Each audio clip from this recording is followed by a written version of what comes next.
So you can call me low budget Oprah on some level. So, over the weekend, I've been doing a lot of binge TV catching up on different things that I have been wanting to do, wanting to watch, and just didn't have the time to watch or couldn't afford or whatever the case may be. So, I saw this, one of my favorite channels on YouTube is The Take. And if you're into, um, social commentary about different theater and fictional tropes within the world of literature and in theater and in movies, and the social commentary including those tropes, and it's really about representation and how characters are put out there. They do a pretty thorough job. And not only that, they are, I guess you would say, the token white members of the Smart Black Girls Club. So I enjoy listening to them, even if I don't. To be honest with you, they mention a lot of stuff that occurs to me as I'm watching some of this stuff, and they're really good to listen to. They're really awesome to listen to. So I suggest them if you like to get and somewhat feminist commentary. It'd be very hard, even within circles where women swear that they're not feminists, not to hear some feminist terms, because feminism has had a pretty big impact on the culture. We really have, because I subscribe to be, and there's no one way to be a feminist. You can be a feminist and not support certain lifestyles, and it doesn't make your feminism less feminism. Okay, if you're fighting for the equal rights of men and women, but mainly women. Okay, because men are pretty much, especially white males, pretty much have all kind of power. And some of the stuff I watched over the weekend shows the harm that the abuse of power can do to others. So I looked at Bombshell. So Bombshell is sort of it is a take. Let me look here because I have the link saved because I was going to review it under Out and About. So let me see.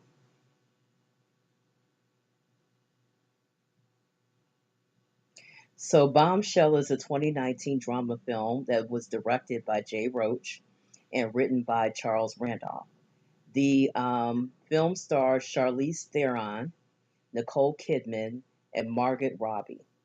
So I have to say, first off, Mich- um, Nicole Kidman is kind of one of my favorite Caucasian actresses, um, because Nicole Kidman, if you were going to, like, say, just take a person and binge watch their work, I would highly recommend Nicole Kidman as an actress to watch, just like take a body of her work and just watch it over the decades.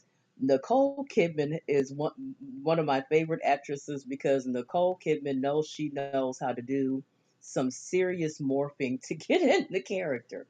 So she's kind of like what I said about Gary Oldman and what I have said about Joaquin Phoenix since he's been acting, and what I have said, there's another one. The guy who played Abe Lincoln. I can't remember his name right now. So they are actors and actresses that you have watched the movie. You don't go to see the movie just to see them unless you are a fan of their work and you know what to expect. But many times I'll look and I'm like, that looks like a good movie to look And then by the time you get into the movie and get to the, I'm like, that was Nicole. Like, girl, you did so good on that part. Another one is I have been a fan of Charlize Theron ever since she did the movie Monster about um, Arlene Arlene Wuornos, the female serial killer. So like they go through so much, and Margaret Robbie is starting to be. So if you don't know Margaret Robbie, and here she plays the one rather controversial anchor woman. What is her name? The one that in recent years got into trouble. So on Fox, I'm trying to remember. I'll look at it later. But the film itself is based on the accounts of the woman at Fox News who set out to expose CEO Roger Ailes for sexual harassment. And I will say one thing, John Lithgow, the stuff that people do to change their physical appearance to get into character so that they look more like the person that they're trying to portray is awesome. It is an awesome movie. I highly recommend it. Another favorite of mine, Allison Janney, who played in Mom, the TV series, is in there. Malcolm McDowell Malcolm McDowell plays Rupert Murdoch, and he does a really good job. Many of you, he has done other work since then, but many of you remember him from Clockwork Orange, Alex from Clockwork Orange. If you want to go back far enough, that's just how long he's been acting. But they did a really good job. I mean, I give it a really good thumbs up for its presentation, the believability, your ability to empathize with the characters and what they go through. Um, and all of that there. I Let me see here because it's gonna bother me. So the cast. So Charlize Theron plays Megan Kelly, and she does a. Everybody is really good in their part. Nicole Kidman is Gretchen Carlson. So these are all names that you guys have heard of. And I'll tell you what, who did they have playing Bill O'Reilly? But if you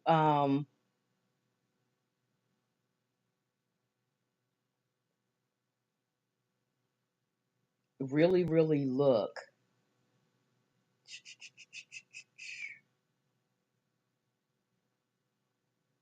if you really, really look,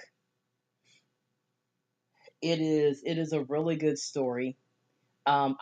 Remember when all of this stuff that they were talking about was in the news when they were coming for them because they came for him and they came for Bill O'Reilly as well.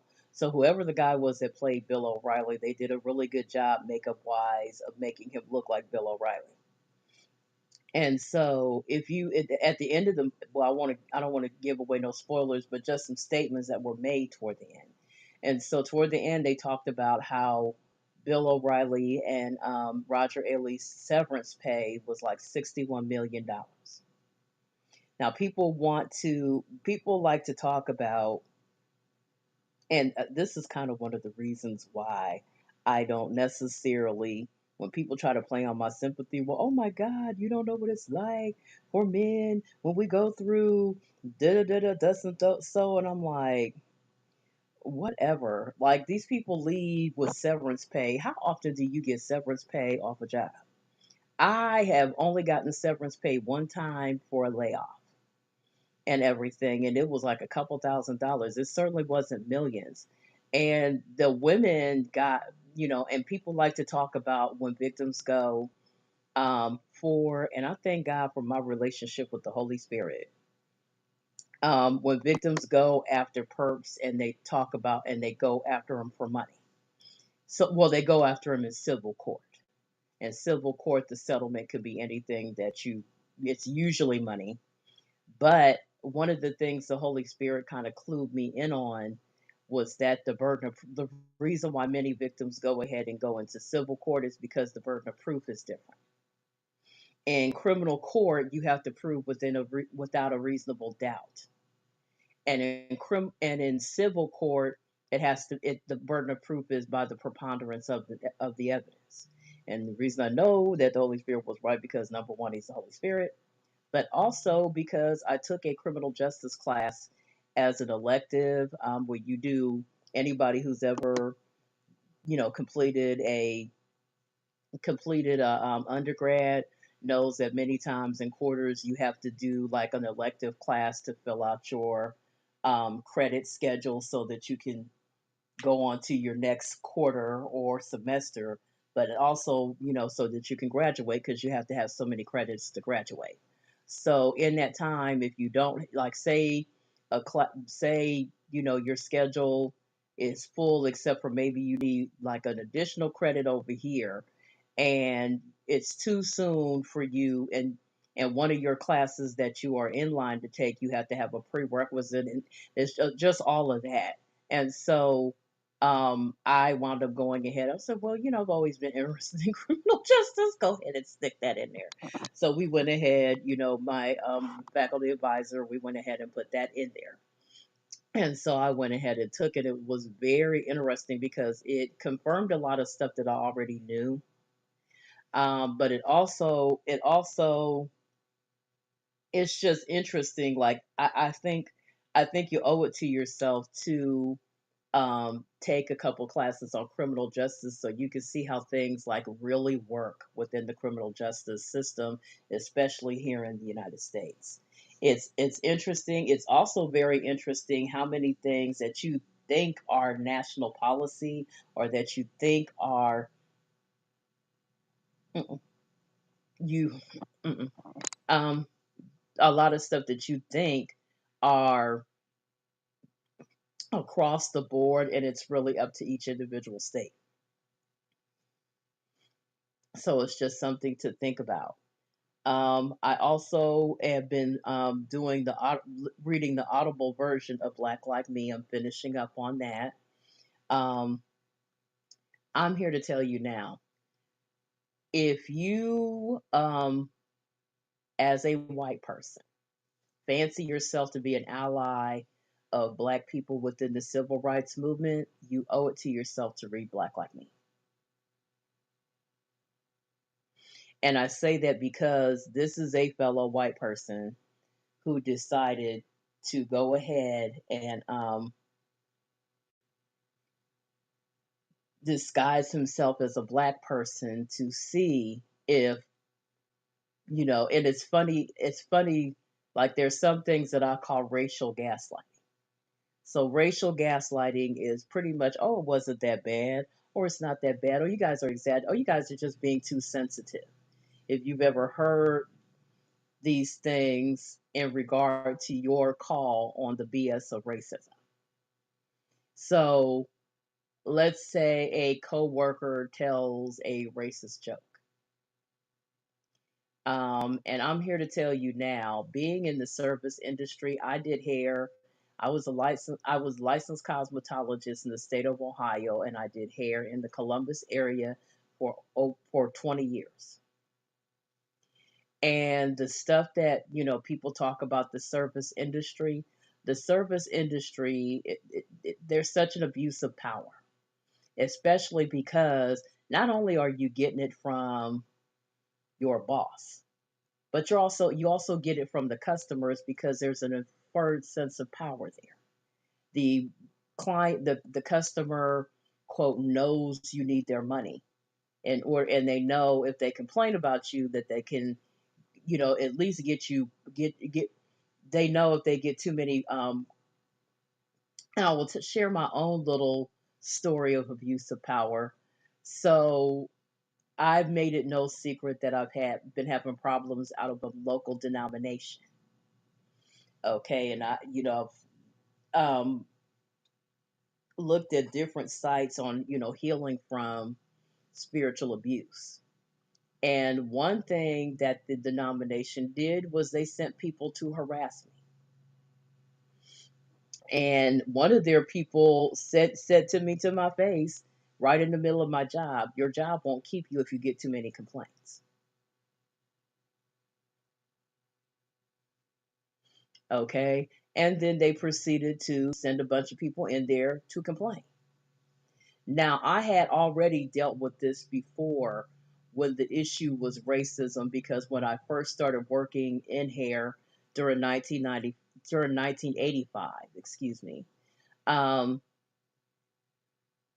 there were people who made remarks to some of my fellow stylists behind my back because I guess they felt safe, saying these things because the stylist was white and they thought that person would agree with them. If you want to know what I'm talking about on that, TikTok has been doing this thing where they talk about how many people have said racist things in front of you as a white person because they thought that you had the same mindset that they did. And it's been interesting the stuff that people have said. Well, one of my fellow coworkers came and informed me that a customer came in and looked and saw me and was just like, now I was 19 at the time. And so they saw me and they were like, oh, so they're coming in here to work too?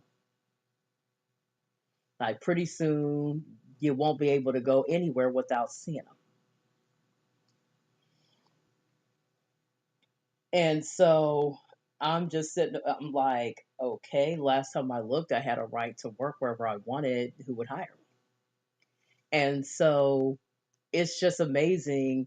So, like I said before, you owe it to yourself to read Black Like Me. It's a real eye, it will be a real eye opener for you as a black person who is proud to be black and loves other black people and loves everything about myself that is black. It is not a shock to me at all. In fact, when I looked at this, it let me know just how prevalent certain attitudes are toward people of color. And then he goes even deeper. He even goes into the sexual realm, the things that people think about people of color that allows them to fetishize them and even violate their boundaries. But I'm also bringing Black Like Me up because one character, Black Like Me, up into this discussion because we're going into March and March is Women's History Month. And I am not only going to be talking about notables this year, I'm also going to be talking about so the theme for Adams Rib Media Ministry is 31 Days of Global Feminism. And I'm going to talk about women's issues in globally that lets you know that the fight for equal rights, the fight not just equal rights. I think equal rights is only, that's, a part of it. I'm not going to say what percentage I think it is. It's part of it, but many women are fighting for human rights. Many women, even in this country, are still fighting for the right not to be forced to marry anybody. Forced marriage is an issue. Human trafficking is an issue. I also saw the Pam and Tommy Lee unauthorized um, quote biopic. It wasn't really so much a biopic as it was there. There were talk. The movie is about the whole sex tape scandal between them. And a lot of people assume that because I identify as a born again Christian and that I'm practicing abstinence until marriage, that somehow I feel like, well, blah, blah, blah, feel some kind of way about them. I'll say what I said back then. This guy never, this white man who broke into their home and stole from them, never saw any time in jail. And I remember saying it at the time, and one of my coworkers was shocked. I'm like, why would you be shocked? Like, I don't, why would you be shocked? Because I'm practicing abstinence. So you think I would be looking down my nose at Pamela Lee and her then husband, because now they're divorced, and thinking some kind of way? No one has a right to break into your home and steal your stuff and make a profit off of it, regardless of what that stuff is. And no, I don't believe in making sex tapes. I didn't believe in them before I got saved. And I had my reasons. Because guys can be real pussycats. when you end relationships. Okay, and in this case, the husband didn't even do anything wrong. It was some outside pussycat. Okay, so the whole issue of sexual harassment and the abuse of power, women are still dealing with some real serious abuses of power globally. We are not just fighting for civil rights, we are fighting for human rights. There are some real human rights abuses taking place. I just saw a thing on the one channel, I think it's AJ Plus, is the name of the channel. Um, and they were talking about human trafficking and how underage girls are being trafficked. I was looking at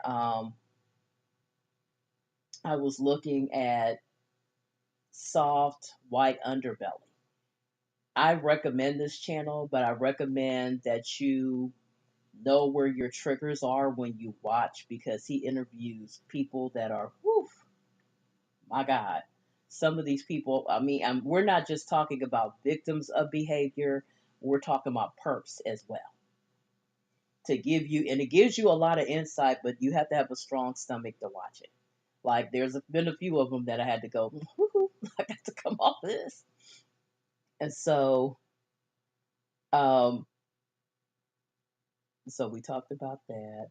I also talked about the amounts. So at the end of Blom's bombshell, they talked about the fact that the women, and I've named names, which they were in the papers. If you want to read up on their case, how they received 50 million, and they have also were given non-disclosures, which means they were supposed to be allowed to disclose their story or anything like that. Now this was 50 million, and it doesn't say they were given 50 million apiece. Basically, collectively, their settlement amounted to 50 million is what I'm guessing. I'd have to look that information up. If I'm wrong, I will retract and I will apologize and give the actual number. But I believe it was 50 million collectively. So between the three of them, they had to split a $50 million pie. Oh, but they still got paid, and white women and this, that, and the other. Okay, that's not the point. I think if someone causes you that much problem on your job, like I said before, and sexual harassment is a big deal in the workplace. The stuff that men do, I don't believe that Me Too is of the devil. I just don't. I don't believe that it is emasculating to men to ask them to act like they have some sense when they're, and be professional. And professional doesn't have to be stiff or starch or boring. Okay? Professional means don't be asking me to do anything that you wouldn't ask one of your male coworkers to do. And the day that you would ask a male coworker to come into your office and lift up their skirt so you can see their legs and sleep with you to get a job or sleep with you to get promoted, that would be one thing. And I have no doubt that that probably happens too, because some of these dudes have some real demons happening.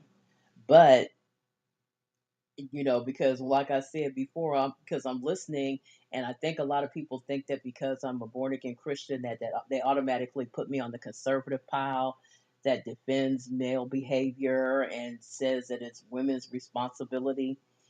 It is every man's responsibility to govern his parts and to what we call possess their vessel. Okay, if you have problems that take you in a particular area, there's therapists out there, there's exorcists out there, there's all kind of people that can lay hands on you and cast that demon out. I mean, I'm saying it with humor, but if you got some serious stuff that's causing you to harm others, then you need to be the one who goes out here and get yourself together. It is not the victim's fault. It is not the victim's responsibility. Yeah, I think there's something, as a black woman, and I have also studied that, black women are the least likely to be believed or empathized with when it comes to the whole issue of victimization. Okay. The whole thing when they talk about, white victim syndrome or whatever, where if a white woman is missing, it makes national headlines. Even if you don't live in the city where they are, you know that that person is missing. Where hundreds and thousands and millions of women of color go missing every day and no one hears about it. Or poor white women. Okay. So the issue is real. And it's something that does need all victims, all missing people need to be all you know, I don't want to say all lives matter because then that takes me into another zone that I really don't want to go in. Okay. Because although I've never tweeted Black Lives Matter, I definitely still understand and empathize with the sentiment behind it. And so when I remember somebody say, well, don't all lives matter? Yes, but all lives are not treated like they matter. All lives are not treated like they matter. Okay, so just because there's a little bit of controversy going on with Black Lives Matter, and I will be covering them. I didn't get a chance to cover them last year when I was doing 31 days of um, um, Black feminism. And like I said, anything that I don't get into in February usually will go over because global includes Black women from everywhere. Okay, but also Asian. This is where I get to like really go into my whole little feminist mode. I will also be talking about Christian feminism because I don't think that people understand that there are Christian feminists, that there are women who espouse to be born again, believing women who follow Christ, but also are feminists, but also are joining the feminist banner. And it's because of so many teachings that have been made up that they're tired. It's not just women in leadership. It's not just female preachers. It's also sexual harassment. Sexual harassment happens to women in church. Some of these little conservatives that you see all over the place talking all this mess are real devils inside their house of worship. So women not being protected in the house of worship, and not just black women, all over, women all over are being harmed by the spiritual authorities that are supposed to be protecting them. So these are all issues. Like I said, I promise to try to make this the best, just like I feel like this was the best. And I remember I made something in the past. I'm not apologizing. I said something about people still um, talking about my Bobby DeBarge story post on YouTube. I'm still seeing comments about that one. To be perfectly honest with you, I no longer care about that because I kind of want all of my posts to be that way. Okay, because I want the ongoing discussion. Even with my little shorts that I have been doing on YouTube. I also have a personal goal of how many subscribers I'm trying to get so that they will monetize my content. If they can monetize my content, then that's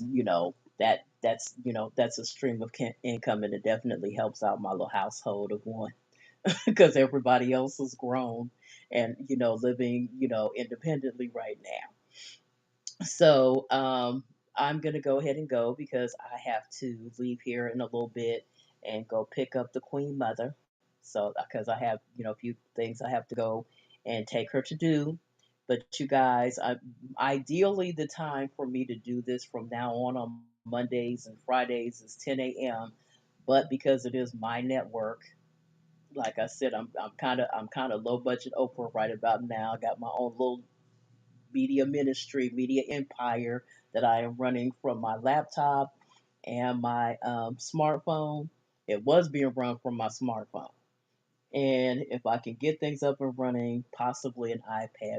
I still have my son's old iPad because when me and Zora first moved in over here, my son, who, typical guy, loves electronics and loves technology. So he would get the latest, whatever it is, and then he would decide that he wanted something else. And so he would pass it on down to Zora, who would pass, whatever the old whatever she had. So I got one of my laptops that way and different other stuff that I've been using until I was able to, be able to get my own.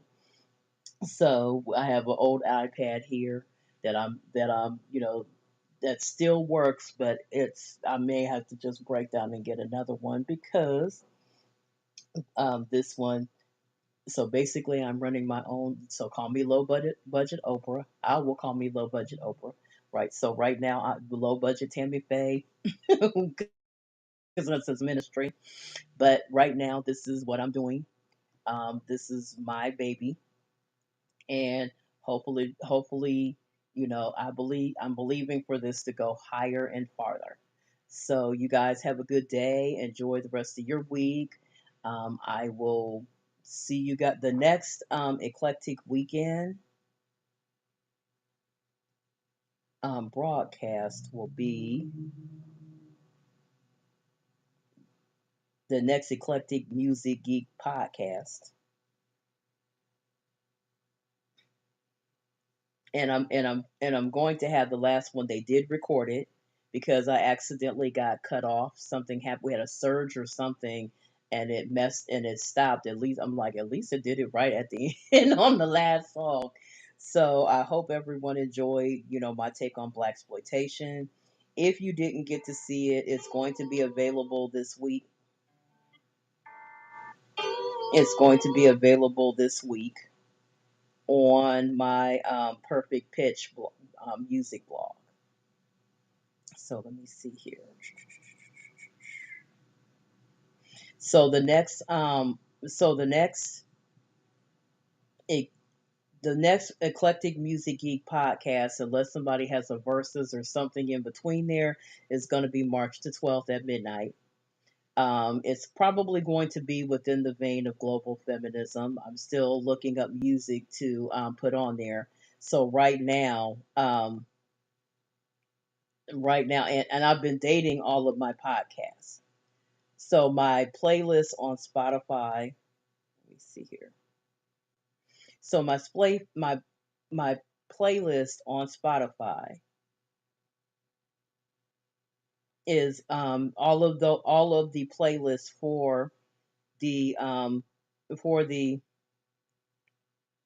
all of the playlists that I put together for my eclectic music geek podcast. The music is available under Adams Rib 66 on Spotify. So if you decide you want to go over there and listen to the music that I have picked out, but don't want to necessarily hear all the talking in between and the songs that were selected for the podcast, you can go over there and click on, and it'll just go ahead and play all the music for you so that you can hear everything that I was playing. I like to do the music history ones because I feel like music is sort of a soundtrack. It gives me, because everybody can remember, like if a certain song comes on, you remember when that song was new, you remember where you were when you first heard it, and it gives you a bit of a timetable for different events that are going on.